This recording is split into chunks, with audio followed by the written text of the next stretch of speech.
Today on Plant-Based Bistro, let's make some barbecue cauliflower bites. I'm going to be using a whole head of cauliflower for this, and of course you want to wash it, then cut it in half, just the way I'm showing here, right through that stem. That way when you expose the inside, you can clearly see the core that you want to cut off. And I just cut kind of like that, a little diagonal into it, and on the other side too, and just make sure you get all the way through, and then the core should come right out. Those are compost. Next, you want to just remove all the green parts. Really don't want any of those leaves left on there at all. We'll just do the same on the other half. We just cut right through that core, all the way through. The cut's almost meat, and then it just pulls right out, leaving the florets mostly connected. And of course, this is compost again. Now we just want to separate the florets. If you have to cut them, we want them to be all roughly the same size. That way they cook fairly evenly and we don't have some that are still raw while others are still cooking. It's good if you have a flat side, like the way I'm cutting them right now. It leaves a flat side on them. Now, some people will call these barbecue cauliflower wings. I don't think this tastes anything like a chicken wing. It's its own thing. It's delicious. It's wonderful, but it is certainly not a wing. So get all those pieces to roughly the same size.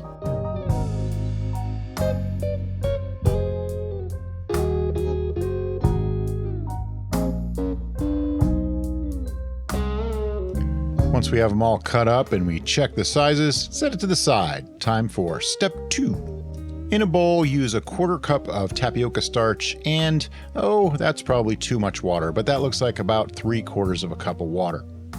Whisk that to combine. This is going to be our egg replacement. If you have an egg replacer already, feel free to use that. I know Bob's Red Mill makes a pretty decent one.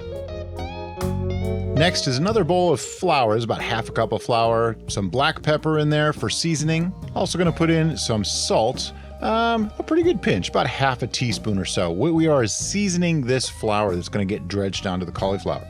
We're also going to add some paprika to this, probably only about 1/2 teaspoon or so, more for color, a little bit of browning, and garlic powder. I don't think there's a recipe I make that doesn't have garlic powder. I'm going to use, looks like about 1 teaspoon there, of course, onion powder. So we're going to put in another teaspoon of that, then mix to combine.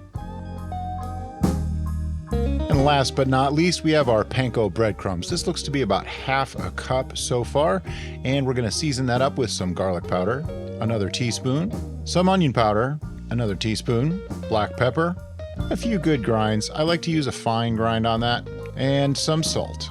That looks to be about a good healthy pinch, 1/2 teaspoon or so. Then we're going to add nutritional yeast. Don't let that fool you. It's not what you see on the bottom. It's actual nutritional yeast. Looks to be about 3 tablespoons worth. Then stir to combine. Our slurry didn't look so good, so I have some bread flour here. I'm going to add some of that in. Essentially, you want it to be a little thicker, and ours was just like a milk wash rather than a slurry. Okay, we have everything arranged, flour, wash, then breadcrumbs. So we want to just start putting some of our cauliflower right into that flour. This soaks up any extra moisture that might be on the surface of them, just makes it a little bit easier for everything to stick. And I just put a few of them in there, shake it around a little bit, pat them down a touch, and just start sorting them out. Make sure you have a sheet pan ready. I like to have a sill pad on there, just keeps everything nice and clean. Then we're going to start taking our cauliflower bites from the flour and into the egg wash. It's not really egg, obviously, but it's our slurry. And the slurry gives it a little bit of sticking power, so that way the breadcrumbs will actually stick. Notice I'm using my left hand to do all this and move them into the panko, and then I'm going to use my right hand to scoop some of the panko onto them, press a little bit in. They don't really stick like many things do when you try to bread them, but you can get it to stick pretty well if you just press it on a little bit. And notice I'm doing just a few pieces at a time too. And as you get them coated, place them out onto your baking sheet. I'm going to do the rest of these and come back and show you what it looks like when they're all done. There we have our full tray of cauliflower bites ready to go in the oven, 400 degrees for 20 minutes.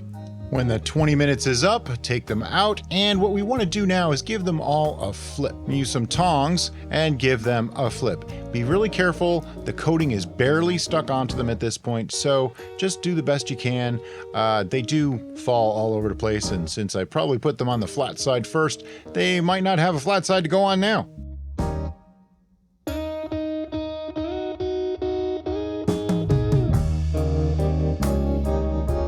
Once they're all flipped, back into the oven for another 20 minutes.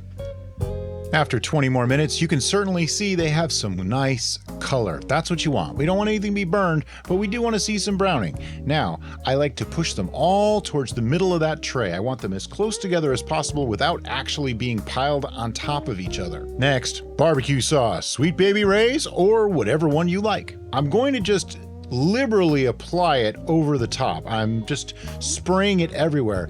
Some people like to soak these in it, but I think that takes away too much of the crunch. I would much rather have some barbecue sauce on there and keep them crunchy than have them totally inundated in barbecue sauce and be soft. I mean, we just spent all that time making them crunchy.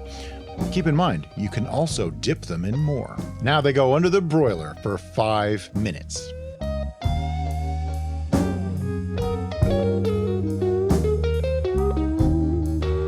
Once you start seeing them get a little bit bubbly, it's time to take them out. And now we plate.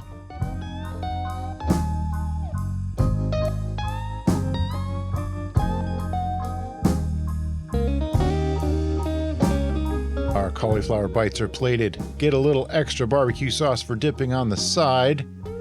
Grab a fork. Snag one of those beautiful pieces of cauliflower. And of course, dip it in some extra sauce. Get it back on the fork too.